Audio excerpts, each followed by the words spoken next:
Folks, we thought we should add this bit of listener warning to you. This is a jumbo-sized, extra-large, super-sized episode of Trifles. Once we got into this topic, we couldn't cut ourselves short, and we couldn't very well make it a two-parter because it is specific to this topic today, the Morley-Montgomery Award. So we ask you to strap yourselves in and enjoy us for, maybe twice as long as you might usually do so. This episode of Trifles is made possible by listeners like you who support us on Patreon and Substack. To learn more, go to patreon.com/trifles or trifles.substack.com. Welcome to Trifles, a weekly podcast about the Sherlock Holmes stories. It is, of course, a trifle, but there is nothing so important as trifles. Yes, the lodger was veiled, the face was yellow, and the valley was fearsome, but there are so many other details to pick apart in the stories. Pray, be precise as to details. You know the plots, but what about the minutiae? Have you ever stopped to wonder what kind of medical practice Dr. Watson actually ran? Or about the number of Holmes's monographs? Or how much the rent was at 221B Baker Street? You are very inquisitive, Mr. Holmes. It is my business to know what other people don't know. Scott Monty and Burt Wolder will have the answers to these questions and more in Trifles. The game's afoot.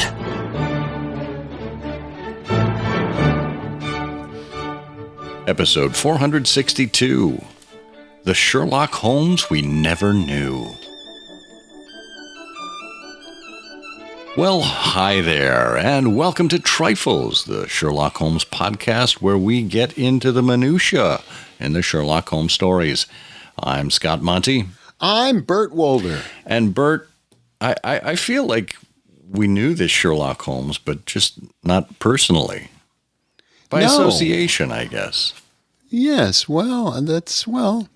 that's a very good point. But what we didn't know was, all of the backstory, exactly who he was and where he came from and how the play came to be written. And that's what this is really all about.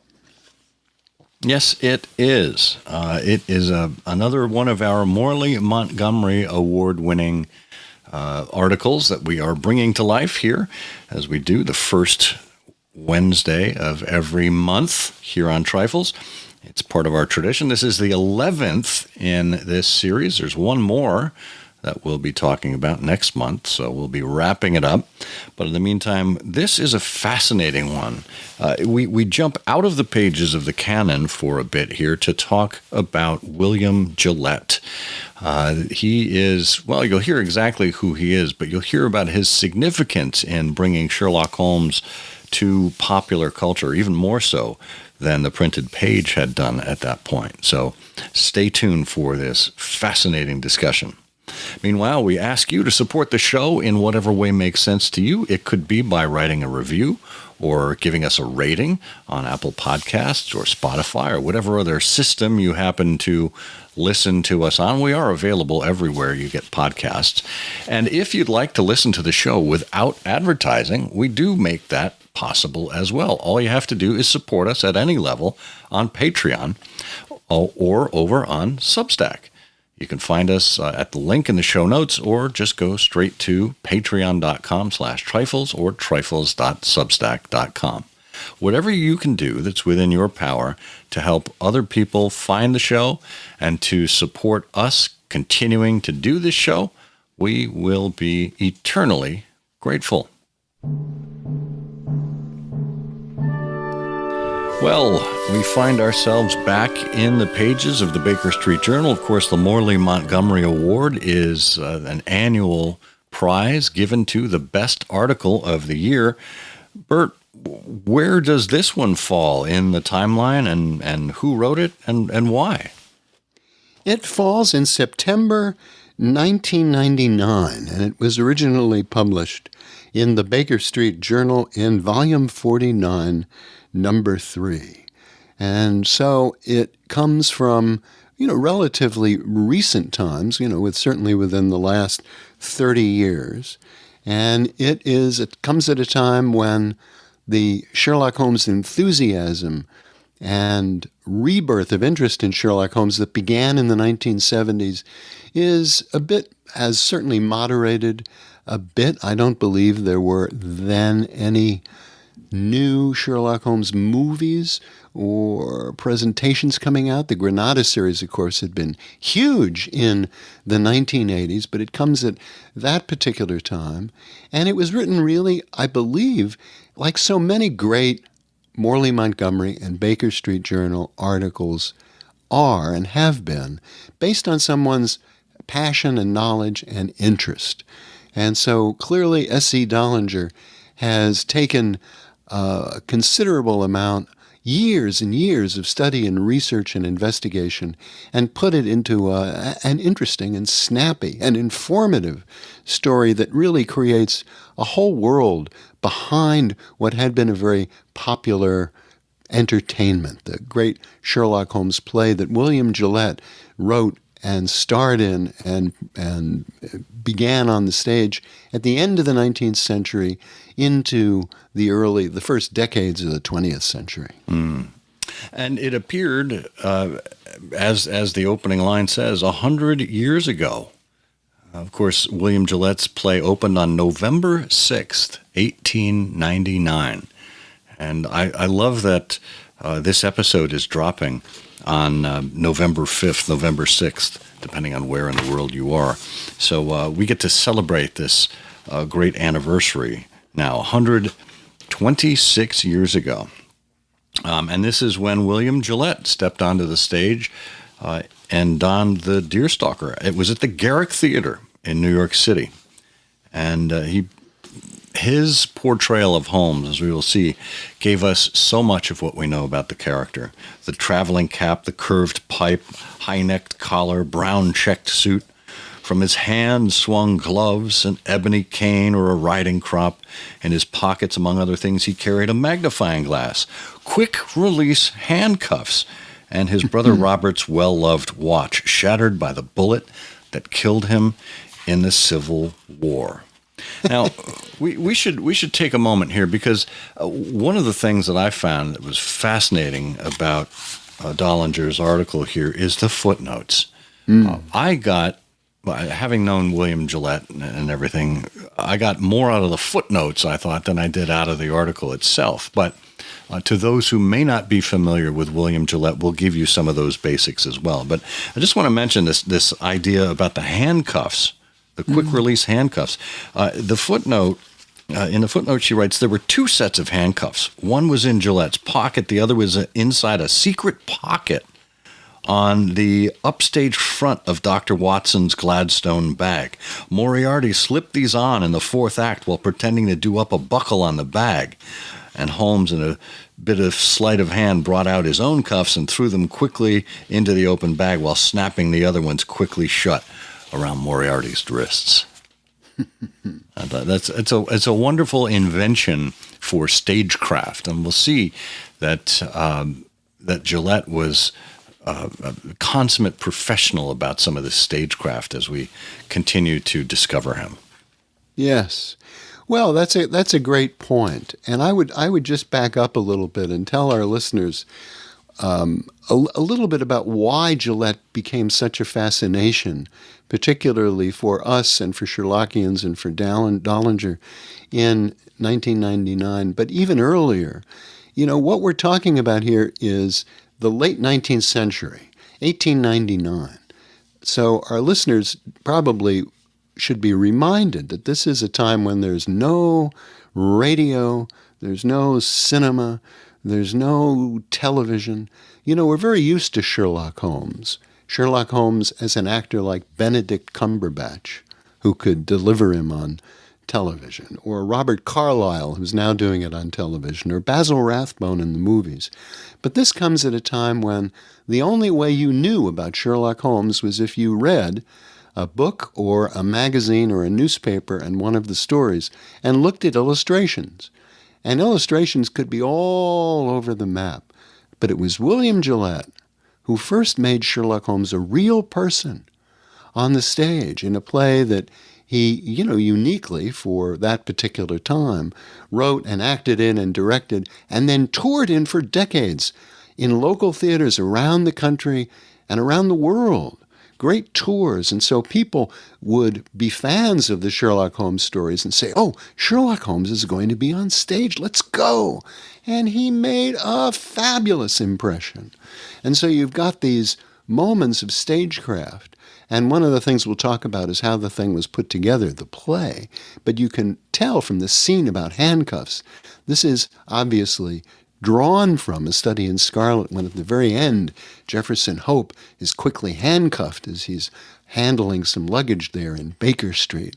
And so Dahlinger has gone in, as you just pointed out, and analyzed the stagecraft, discovered the stagecraft, 2 sets of handcuffs.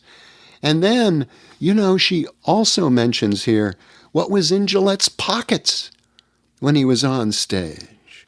He has a watch in his pocket. And if you look at the footnotes, it turns out that it was his brother Robert's well-loved watch, shattered by the bullet that killed him in the Civil War. And Dahlinger notes it was returned in shattered state to the family, but restored by the mechanically gifted actor. So here you have an enormous amount of detail that's very interestingly presented about this major figure who first made Sherlock Holmes alive on stage. And we're only 1 paragraph in. But you mentioned the fabulous impression that Gillette made on the public. He also made a fabulous fortune. His work was so successful that he amassed a personal fortune of almost $3 million. This was around the turn of the previous century. And he used that to build his famous castle, which is now a state park in Connecticut. And it happens to be where I experienced my very first Sherlock Holmes meeting with the men on the tour back in the 1980s, if you can think back that far. And of course, it's where I met Tyke and Teddy Niver, who for years played William and Helen Gillette on site there at the park. They of course, ran the men on the tour, and they appeared as Will and Helen Gillette. Just as an aside, you can find our interview with the 2 of them about becoming the Gillettes on episode 126 of I Hear of Sherlock Everywhere, our interview show. We'll have a link to that in the show notes. But you got to remember that Gillette, too, he was part of a famous circle of people. Back in the late 1880s, he was part of the founding group that developed The Players at 16 Gramercy Park in New York City. You see, at the time, the theatrical folk were not well-respected members of society, and they largely played period pieces, Shakespeare and other pieces from history, and they wanted to be seen as respectable when they were doing contemporary plays. And their goal was to raise the status of actors, to rid themselves of the insularity of the theater world. And so under the leadership of Edwin Booth, as well as people like John Drew, who was the head of what would be the Barrymore acting family, and other people like Henry Irving and Charles Frohman. They founded the Players, and Gillette was part of that group. And his association with Frohman is what would eventually throw Sherlock Holmes into the public limelight. Yes, I just might add a little bit to that. Please. The surround here that's useful for our listeners about the state of actors and how they were viewed in society is that they were colored immensely by the assassination of Abraham Lincoln by Edwin Booth's brother, John Wilkes Booth, who was I've also heard of an him. actor. Yeah. And Edwin and John Wilkes were part of a great acting family, and their father, Junius Brutus Booth, was a great Shakespearean actor. But John Wilkes Booth assassinated Abraham Lincoln. And, of course, an actor doing that at a play, a Connecticut Yankee at Ford's Theater in Washington, made actors really reviled creatures. And so Edwin Booth, when he made a bit of a fortune in the early 1880s, decided to create a club where actors could socialize with professional people. And that's what led to the organization of the Players. And there were 14 founding members of the Players. William Gillette was not one of them, but he was one of the first charter members of the Players. But this was really a reputation thing, and an act by Booth to redress what his unfortunate brother had unfortunately created for actors, which was their low place in society. Yeah. But yeah. Go ahead. No, you go ahead. But then we go on to, our descriptions of Gillette and exactly who he was and where he came from and what he looked like. Yeah, so, this kind of sets the tone for where we find ourselves when all this happened. Gillette was from Hartford, Connecticut, born in 1853, which would make him a direct contemporary of Sherlock Holmes, who we believe was born in 1854. So he was the right age. And, of course, Conan Doyle described Sherlock Holmes as rather over 6 feet, so excessively lean that he seemed considerably taller. His eyes were sharp and piercing. His thin, hawk-like nose gave his whole expression an air of alertness and decision. His chin, too, had the prominence and squareness which mark the man of determination. And there's a wonderful shot of Gillette in his Sherlockian gear looking exactly like that description. So it's almost as if Sherlock Holmes stepped off of the page and into real life. And he was raised in a community of authors, attorneys, activists, social activists who were his kin in Hartford. He grew up in Hartford. His neighbors included Mark Twain. And he began to have early interests in the theater and in the stage. And he began to write and act in his own entertainments. And he began something that other actors had begun on the stage, which is a much more natural form of acting and presentation as opposed to the more recital-oriented stage performances and the relatively unrealistic stage performances of the prior years. And that's something actually that Edwin Booth had also begun, a more modernistic style of acting. And Dahlinger observes that without seeming to raise his voice or ever to force an emotion, he could be thrilling without bombast, or he could be infinitely touching without resorting to sentimentality. One of his greatest strengths as an actor was the ability to say nothing at all on the stage, relying instead on an involved inner contemplation of an emotional or other crisis to hold the audience silent, waiting for the moment when he would speak again. And this is something that Frederick Dorsteel, the great American illustrator of the Sherlock Holmes stories, observed about Gillette when he wrote Gillette's obituary in the bulletin of the Players Club, which you might like to read. He said, throughout his career, the characters fitted the actor.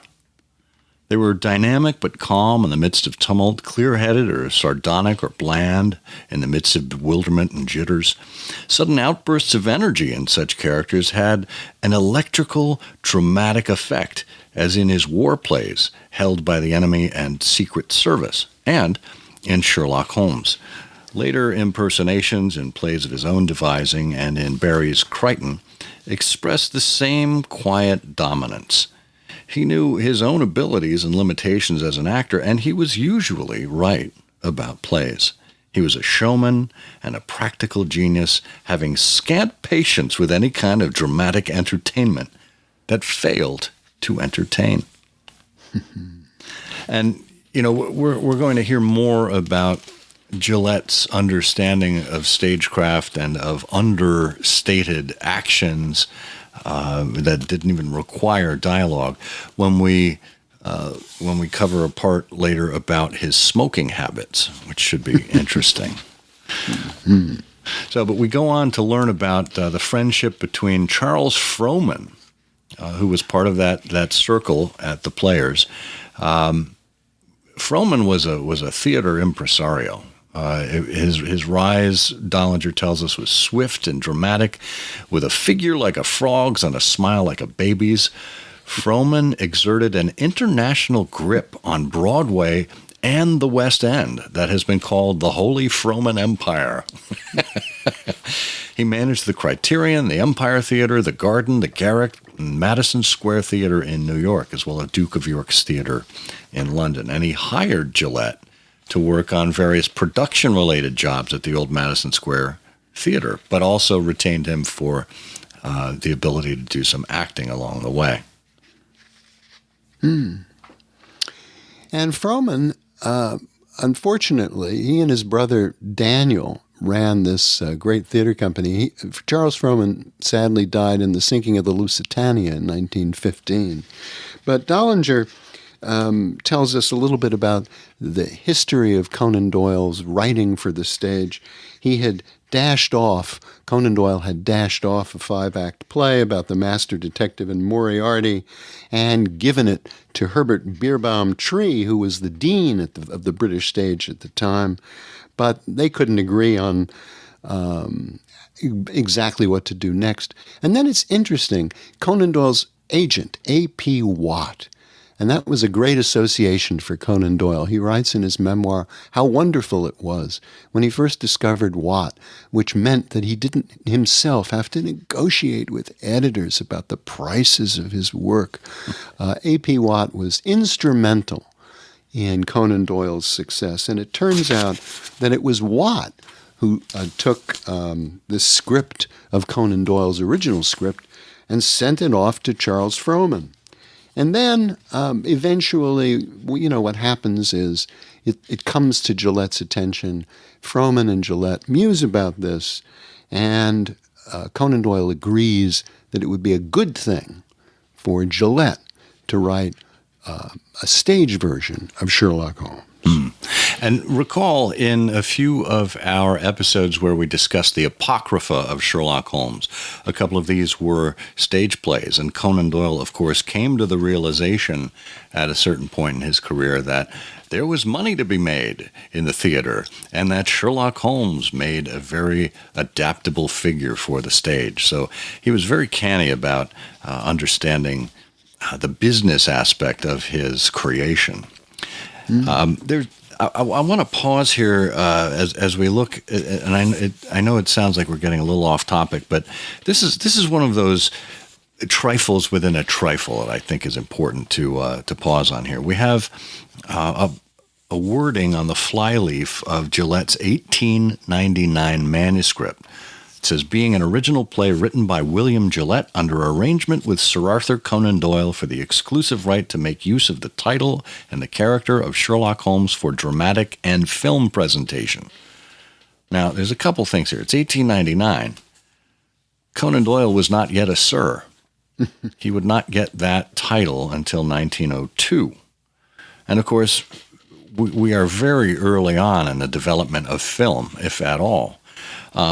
But the idea here is that this is kind of a master copy that Gillette had and kept annotating and updating and changing over the years that the play was in production. And as a matter of fact, in 1955, we have a note here that Lou David Feldman and his he was a rare book dealer and a member of the Baker Street Irregulars. His House of LDF has a book catalog that includes this manuscript, this play script, I guess. And it's attributed to Gillette and Vincent Sterrett, who was a great writer and Sherlockian. It must have come into his ownership, but it's marked up. It's added stage directions, thousands of corrections. And it's a truly literary curiosity as the description writes, for probably no manuscript has ever been cut, changed, and revised as has this one, and yet remained in active use. Included are 10 letters from Gillette to Starrett when Starrett was arranging the play for its first American production.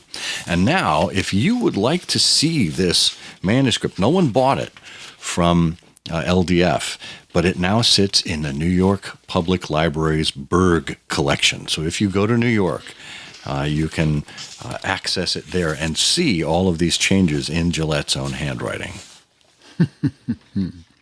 And then Dahlinger takes us to the details around the construction of Gillette's play.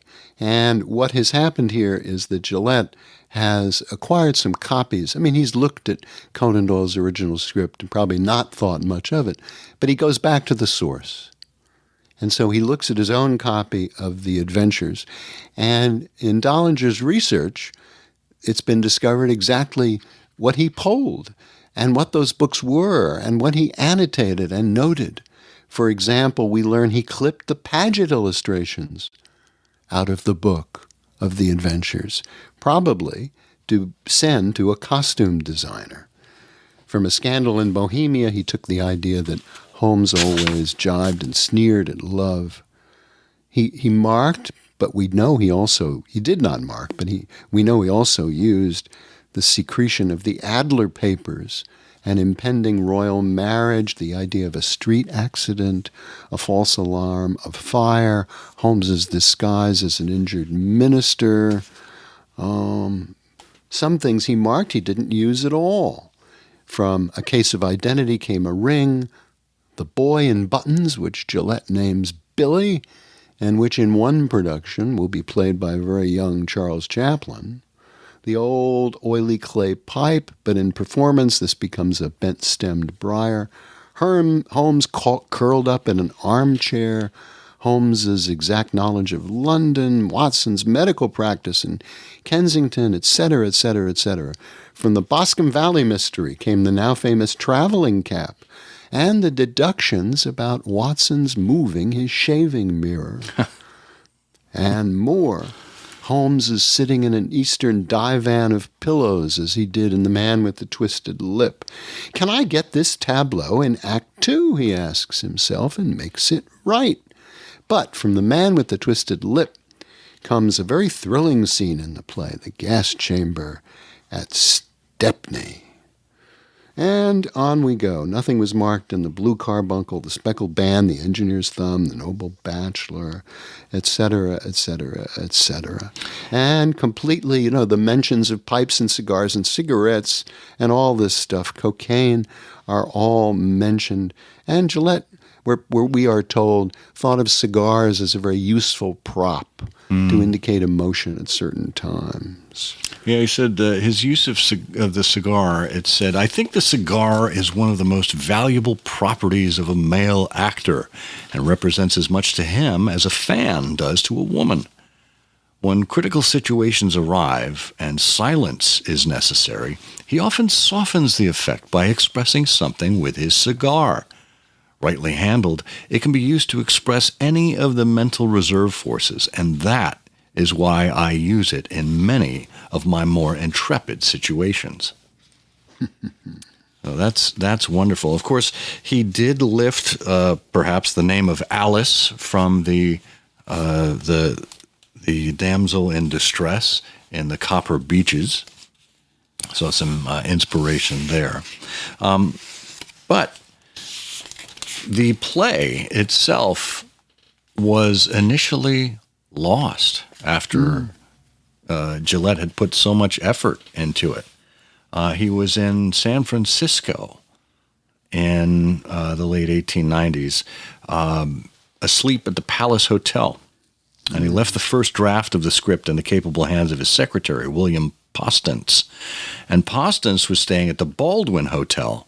And he and the crew of Secret Service had to flee the hotel in the middle of the night as it burned down. And that's where the script to Sherlock Holmes was, at the Baldwin Hotel. And he ran over to Gillette's hotel, at the Palace Hotel, and woke him up And I love Gillette's response. Is this hotel on fire? And Poston said, well, no, indeed. And Gillette said, well, come and tell me about it in the morning. He wanted his sleep. But then he rewrote it. He rewrote it from scratch. And he took it with him to London in May 1899 to meet with Conan Doyle at Undershaw, which I think is a marvelous mental image to think of Gillette descending on Undershaw. And then within a month, the copyright performance was given at the Duke of York's Theatre, and Gillette returned to the States before he settled down to hire a company to rehearse Sherlock Holmes. Yeah, and we learn a good deal about the play and its reception and exactly what was most persuasive to audiences about it. It was a play that featured quick and elaborate set changes, atmospheric incidental music, and a lighting effect called the dark change. There was no curtain that opened and closed in Sherlock Holmes. Instead, the company carried its own 1-ton lighting board and made use of special effects. The scenes gradually faded on and off by the dimming or brightening of the lights, creating curtain call tableaus at the end of acts. In the gas chamber scene, when Gillette swung a chair on stage, smashing the safety lantern that was the only discernible source of light, there was a total blackout in the theater. Ladies fainted dead away. Gillette commented on the dark change and on the curtain calls and on the incidental music. He said, they're not intended for any other type of play except this one, and some have the opinion they're defective because the light is turned on and off in some of the scenes when recalls are given. I may need to do some reforming about that. There's really no artistic excuse for curtain calls, and I trust audiences will one day take the same view. I might say there's no more excuse for them than there is for the incidental music in my present play, but that music was put there for a reason, far more practical than any illusion. There are many pauses in the play, inserted for force and poise. And I know from prior plays, which had few pauses, I learned the audience took advantage of the silence to cough and to rustle programs and to move in the seats. And so I concluded, rather brutally perhaps, if there must be noises, I should make them myself on stage. There you go. And here we have some other innovations of Gillette's that we learned from the Boston Evening Transcript in 1910. He experimented with sound, pianos that couldn't be heard until doors were opened, continuous firing of artillery behind onstage action and Secret Service, and 3 loud, witty booms of fate that reverberate in the first act of Sherlock Holmes and warn the Larrabees they're being watched. But we do know that the play eventually made it to Chicago. We know that's where Vincent Starrett saw it. And, of course, in Chicago was where the S&A Company existed. And you mentioned before that Charles Frohman went down in the Lusitania. That would have been in 1915. And in 1916, that is when the 7-reel silent film Sherlock Holmes, the film version of this play, was made. Of course, this film was only discovered and restored about 10 years ago. Did a big series of pieces on that on I Hear of Sherlock Everywhere on the website, and we interviewed Russ Merritt about the silent film there. We'll have some links to the show notes in there as well. But this is when Gillette would have been touring and have been in Chicago in portraying Sherlock Holmes.